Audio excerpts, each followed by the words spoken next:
Good morning, dear students. Our today's topic is about advantages of physical activities for children with special needs and strategies to make physical activities accessible for children with special needs.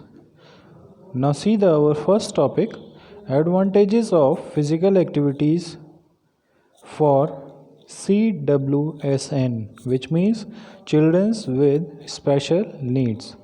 So the first point is physical improvement. Children who suffer from cognitive disability are most likely to suffer from physical impairment. These children have substantial problem with motor skill in hopping, jumping, etc.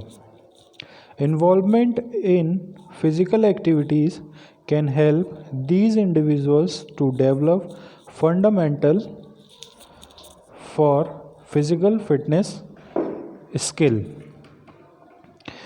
Jin childrens को cognitive disability की problem होती है, जिसमें कि neurological disorder होता है, ये जो है नर्वस सिस्टम से रिलेटेड होता है। इसके कारण कोई भी इंडिविजुअल किसी इन्फॉर्मेशन को स्टोर और प्रोड्यूस नहीं कर पाता है, जिससे कि वो अपने मूवमेंट्स करने में असमर्थ होता है और वो अपने मोटर स्किल्स होपिंग जंपिंग को नहीं कर पाता है।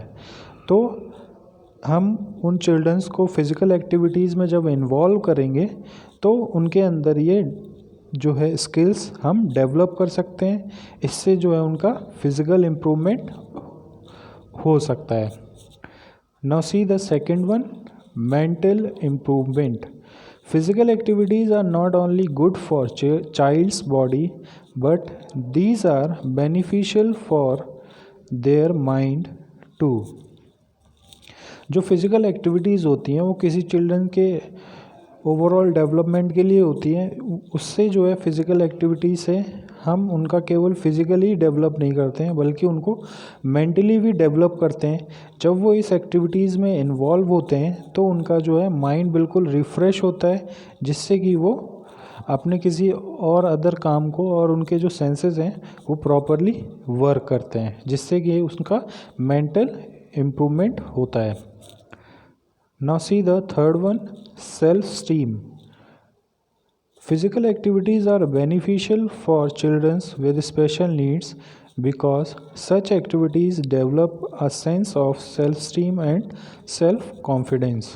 फिज़िकल एक्टिविटी किसी भी पर्सन का आत्मसम्मान बढ़ाती है, क्योंकि जो डिसेबल्ड पर्सन होते हैं उनके अंदर वो कॉन्फिडेंस नहीं होता है कि हम किसी एक्टिविटीज़ को परफॉर्म कर सकते हैं और अच्छी तरह से उसको सीख सकते हैं।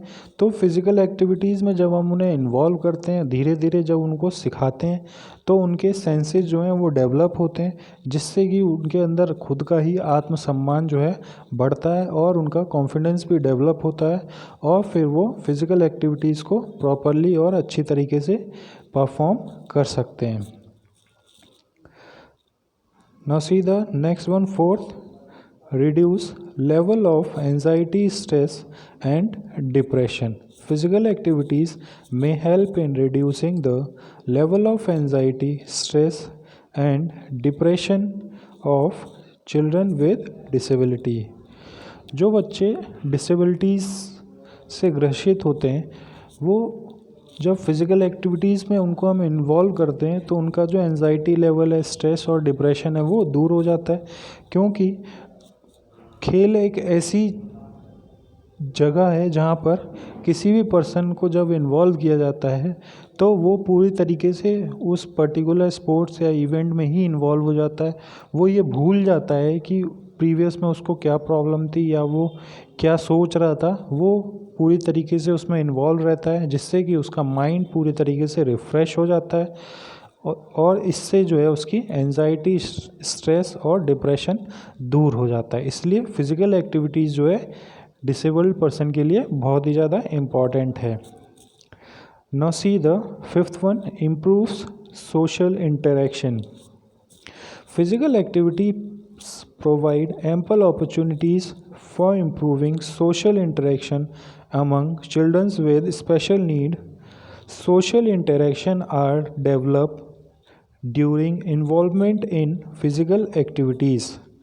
फिज़िकल एक्टिविटीज़ एक ऐसा सराउंडिंग है जहाँ पर बहुत सारे लोग आते हैं और अब जो है लोगों का एक दूसरे से इंटरेक्शन होता है। दूसरी चीज़ ये भी है कि जब हम किसी कंपटीशन में पार्टिसिपेट करते हैं तो हमारी टीम के अलावा भी अदर टीम्स भी आती हैं और अदर जगह से आती हैं, तो उनके साथ जो है हमारा इंटरेक्शन होता है। तो यही एक कारण है कि फ़िज़िकल एक्टिविटीज़ के थ्रू चाहे डिसेबल्ड पर्सन हो या फिर नॉर्मल पर्सन हो, उसका सोशल इंटरेक्शन इम्प्रूव होता है, जिससे कि उसका जो है मेंटली इमोशनली डेवलपमेंट होता है। इसलिए फ़िज़िकल एक्टिविटी इसलिए भी इम्पॉर्टेंट होती हैं जिससे कि चिल्ड्रंस विद स्पेशल नीड्स जो हैं उनका सोशल इंटरेक्शन इम्प्रूव हो, क्योंकि वो ज़्यादातर यही चाहते हैं कि वो डिसेबल्ड हैं तो वो ये चाहते हैं कि हम अलोन रहें, अकेले रहें। और लेकिन फ़िज़िकल एक्टिविटी से जब उनका इंटरेक्शन बढ़ता है तो उनको देखने को मिलता है कि वही एक डिसेबल्ड पर्सन नहीं है, उनकी तरह और भी लोग हैं और वो भी जो हैं अपनी लाइफ को सरवाइव कर रहे हैं। Now see the sixth one, reduce risk of health complications.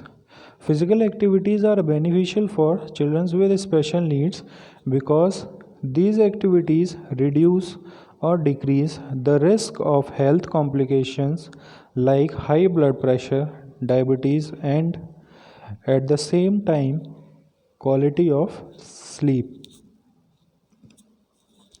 Physical activities जो है डिसेबल्ड पर्सन के लिए बहुत ही बेनिफिशियल्स होते हैं। वो जो हैं इनके हेल्थ कॉम्प्लिकेशंस को भी रिड्यूस करती हैं, क्योंकि जब वो इस एक्टिविटीज़ में इन्वॉल्व होंगे तो उनके जो हाई ब्लड प्रेशर, डायबिटीज़ जैसी जो प्रॉब्लम है वो दूर होंगी और उनको जब वो सोने जाएंगे तो उनको अच्छी नींद आएगी।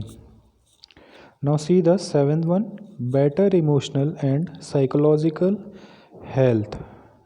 Physical activities are beneficial for children with special need because such activities improves emotional and psychological health. Physical activities जो हैं किसी भी डिसेबल्ड पर्सन के लिए इमोशनली और साइकोलॉजिकल भी इम्पॉर्टेंट होती है, क्योंकि वो ज़्यादातर जो है अपने डिसेबल्ड होने के बारे में ही ज़्यादा सोचते हैं और वो लोगों से ज़्यादा इंटरेक्शन नहीं करते हैं और वो अकेले रहने की कोशिश करते हैं।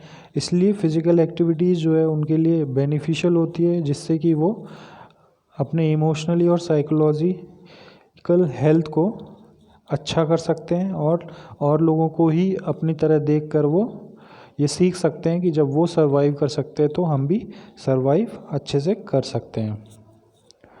Now see the next topic is strategies to make physical activities accessible for children with special needs.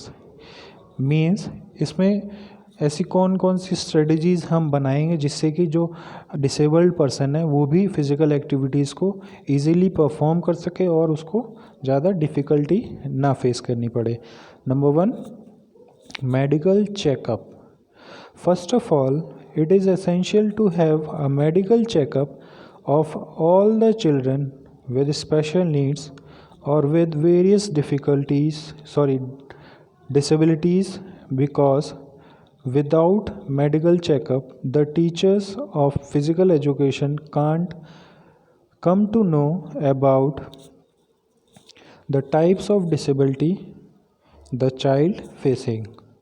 सबसे पहले जो डिसेबल्ड पर्सन है उसका मेडिकल चेकअप इम्पॉर्टेंट होता है, क्योंकि जब उसका मेडिकल चेकअप होगा तो उससे जो फिज़िकल एजुकेशन टीचर है उसको ये पता चलेगा कि वो पर्सन किस डिसेबिलिटी में आता है और वो क्या डिसेबिलिटी फेस कर रहा है। उस डिसेबिलिटी को ध्यान में रखते हुए वो उसके लिए जो है फिज़िकल एक्टिविटीज़ का शेड्यूल तैयार कर सकता है। Now see the second one, physical activities must be based on interest of children. Physical activities must be based on children interest of aptitudes, abilities, previous experience and limitation of children with special needs। जब भी जो physical education teacher है वो physical activities का जो schedule बनाता है वो ये ध्यान में रख के बनाए कि जो डिसेबल्ड पर्सन है उसका किस गेम में इंटरेस्ट है और वो किस गेम को परफॉर्म करना चाहता है, और ये भी ध्यान में रखे कि उसका प्रीवियस एक्सपीरियंस किस गेम में है और वो उस गेम को कितनी अच्छी तरह परफॉर्म कर सकता है। उसकी एबिलिटीज़ को ध्यान में रख के ही जो है फिज़िकल एक्टिविटीज़ का शेड्यूल तैयार करना चाहिए। Now see the third one, equipment related to physical activities should be according to the needs of the children. The equipment or object related to physical activities should be according to the needs of children. These equipment should be different in size, shape, color and weight. These equipment should be according to the capability and level of children। जो physical activities से related equipment है वो ये ध्यान में रख कर के यूज़ करना चाहिए कि जो डिसेबल्ड पर्सन है वो किस डिसेबिलिटी से ग्रसित है, उसके अकॉर्डिंग जो है इक्विपमेंट और ऑब्जेक्ट जो है रेडी करने चाहिए। उनका साइज़, शेप, कलर और वेट जो है डिसेबल्ड पर्सन के अकॉर्डिंग ही और उनकी कैपेबिलिटी के अकॉर्डिंग ही सेट करके उनको देना चाहिए, जिससे कि वो उस फिज़िकल एक्टिविटी को ईजिली परफॉर्म कर सकें। Now see the fourth point, specific environment should provided. The area of physical education और physical activities should be limited as movement capabilities of children with special needs are limited, especially in case of children who have autism problem. They must provided specific playing area because they may need some time to relax। जो disabled person है उनके लिए जब physical activities का plan या schedule तैयार करते हैं तो हमें उस तरीके का ही एनवायरनमेंट भी उनको देना चाहिए जिससे कि वो उस चीज़ को परफॉर्म कर सकते हैं। मतलब कि अगर किसी को ऑटिज़म प्रॉब्लम है, उसको कम्युनिकेशन से प्रॉब्लम है, तो उसको इतना बड़ा एरिया नहीं दे देना चाहिए कि उसको वो चीज़ जो है किसी अदर पर्सन को वो बता ना सके और वो उसको फिज़िकल एक्टिविटी को जब परफॉर्म करे तो वो जो है प्रॉब्लम फेस करे। तो उसको इतना बड़ा एरिया देना चाहिए, ऐसा एनवायरनमेंट क्रिएट करना चाहिए कि जो डिसेबल्ड पर्सन है वो एक दूसरे से इजीली कम्युनिकेट कर सकें, इजीली जो है रिलैक्स कर सकें उस टाइम पीरियड में और प्रॉपरली फिज़िकल एक्टिविटी को परफॉर्म कर सकें। Now see the fifth point, rules should be modified according to the needs of children with disabilities. In the beginning, rules of the physical education and physical activities should be simple, but later on these rules can be modified according to the needs of the children. They can be provided extra attempt or time to perform a physical activities। जो disabled person होते हैं उनके लिए जो rules हैं वो modify किए जाते हैं जिससे कि वो फिज़िकल एक्टिविटी और को ईज़िली परफॉर्म कर सके। जैसे कि एग्जांपल जो ब्लाइंड क्रिकेट होता है उसमें जो है रूल्स जो हैं मॉडिफाइड किए जाते हैं। उसमें प्लेयर्स के लेग्स में, बैट में और बॉल में किसी तरीके से एक तरीके से जो है कुछ घुंघरू टाइप से डाल दिए जाते हैं जिससे कि वो आवाज़ करें और वो ईज़िली उस चीज़ को प्ले कर सकें। Number 6, childrens previous experience must be taken into consideration for making physical activity more accessible for children with special need. The concerned teacher of physical education should have comprehensive understanding and knowledge of children's previous experience about physical activity। जो physical education teacher होता है वो जब children's with special need या फिर disabled person के लिए physical activity जब का शेड्यूल तैयार करता है तो उसको उन चिल्ड्रंस का प्रीवियस एक्सपीरियंस यानी कि उनके बारे में पूरी जानकारी ले लेनी चाहिए कि वो किस स्पोर्ट्स को पसंद करते हैं, किस स्पोर्ट्स में उनका ज़्यादा इंटरेस्ट है और किस स्पोर्ट्स को वो इजीली या किस फिज़िकल एक्टिविटी को वो इजीली परफॉर्म कर सकते हैं। उस सब चीज़ों को देख करके उनका शेड्यूल बनाना चाहिए, जिससे कि जो फिज़िकल एक्टिविटी हैं डिसेबल्ड पर्सन के लिए इफ़ेक्टिव साबित हो सकें।